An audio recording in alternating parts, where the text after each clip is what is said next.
Does the gentleman yield? Gentleman yield for questions? Yes. Gentleman yields for questions. Mr. Chairman, who decided that these should be changes made from the introduction version of this bill? Who decided the plan? Who decided that there should be changes made from the introduction version of the bill? I do not know who decided, but it had been discussed since April that congressional redistricting could be an issue, especially with the new case law and the new population trends, and I made the decision that I would file this bill. Mr. Chairman, when the first call session, special session, the committee produced a bill where they had indicated there would be 5 new congressional districts for Republicans. Subsequently thereto, a second special session was called.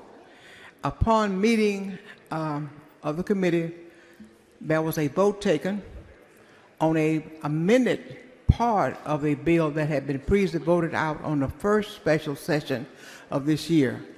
Who made a decision to amend the bill from the first call special session? Me and the lawyers. Pardon me?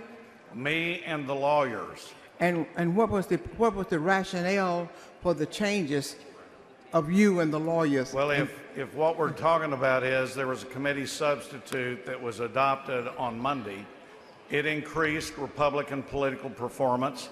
Legally, I was told that it would follow the case law, and nobody was here for 18 days. And so my view is we're given every opportunity we can. Nobody met with me, nobody came in, and so I talked to the lawyers, and we increased Republican political performance, and we increased the map from where it was. So I would say me and the lawyers. So you had to go in and look at precincts to do this, correct?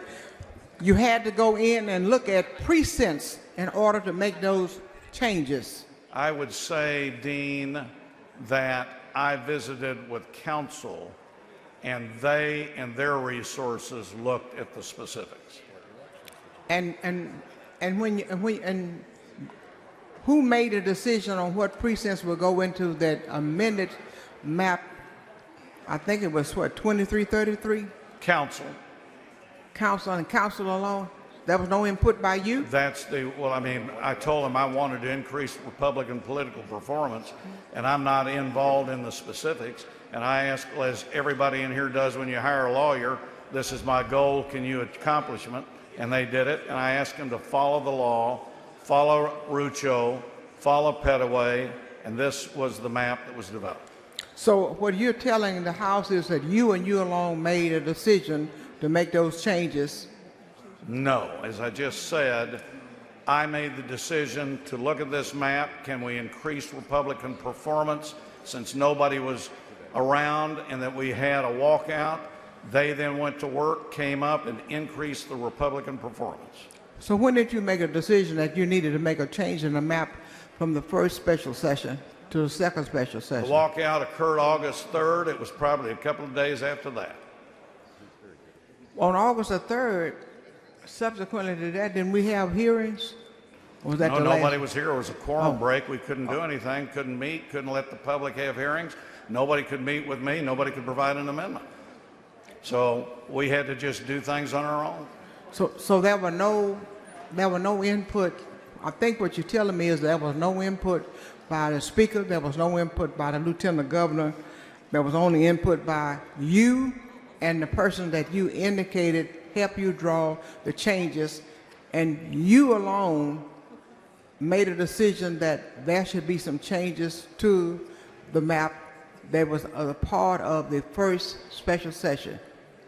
That's not what I said. I said... Oh, I'm so sorry. What did you say then? I said exactly what you know I said. No, I don't know what you said. Yes, I did. If you'd been here for 18 days, you would have known. Number one, I decided to take a look at this map to see if we could increase Republican performance. I can tell you, a lot of people wanted to increase Republican performance. I can't tell you everybody that has raised that issue. I went to the lawyers, said, we have a plan, can we increase it, and would it be legal? They said they would look at it, came back and told me this plan is legal.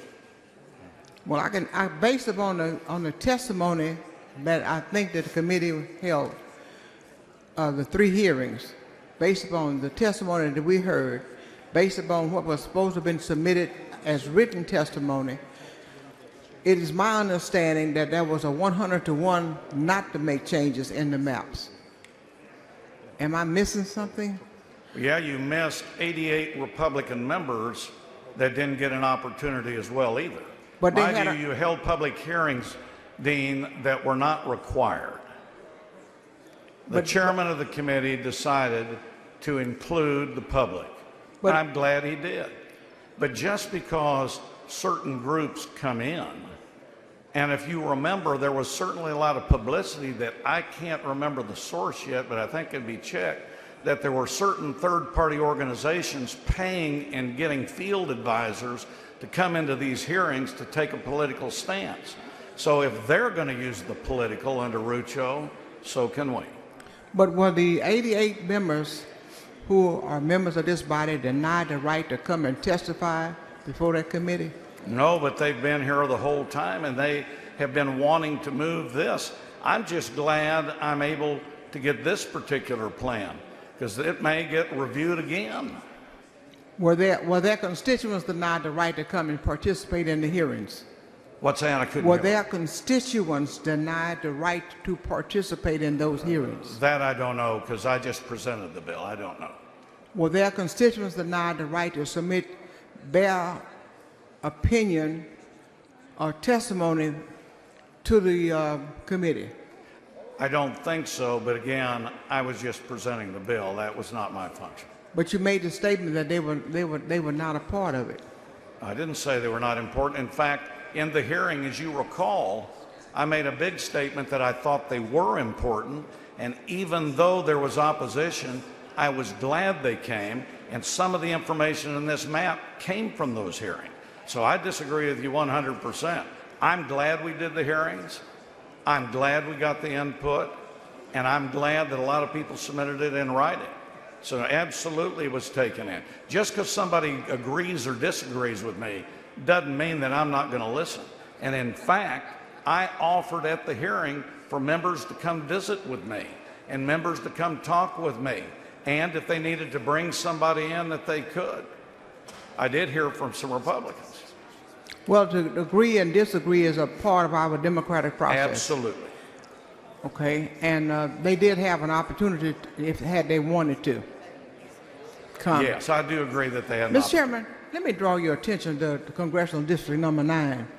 I noticed in the Congressional District Number 9, in your amendment 2333, you discuss in committee that your map draws this to be a Hispanic majority district. Is that correct?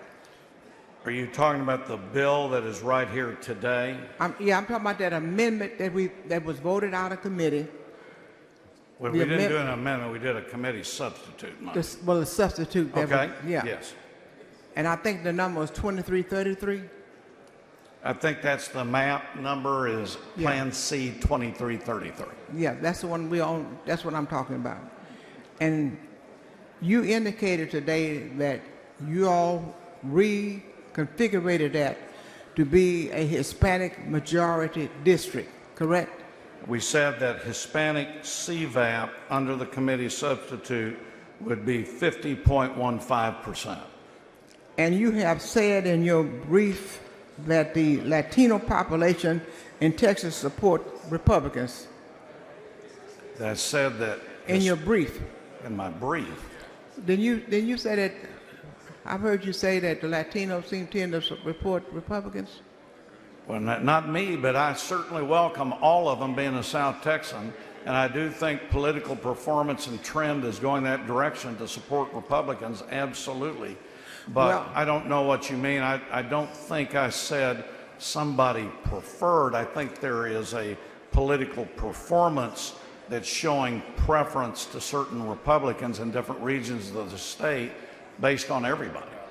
And are you talking about the racial polarization analysis? Well, I don't know what you mean by racial polarization analysis. I know about data that was done by HCVAP, HVAP, Black CVAP, and Black VAP, which is a little bit different. That's what I'm relying on.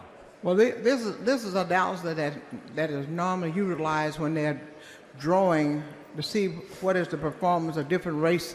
They're looking at dilution and inclusions and things of this nature, and they show that in CD9, the person that you pull in have more of a tendency to vote Democratic than Republican, and pulling in that percentage of Latinos and Congressional District 9 and new configured District 9 will show that if they are a part of that congressional district, that their voting power may be diluted.